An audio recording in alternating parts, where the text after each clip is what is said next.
are heavily loaded, and you can write down the formula FR1 is equal to FR4 is equal to pi d square by 4 into tau, that is pi by 4 into diameter to be found out.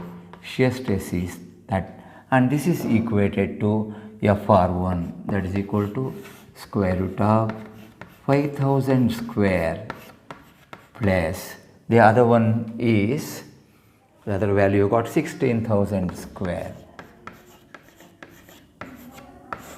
under root.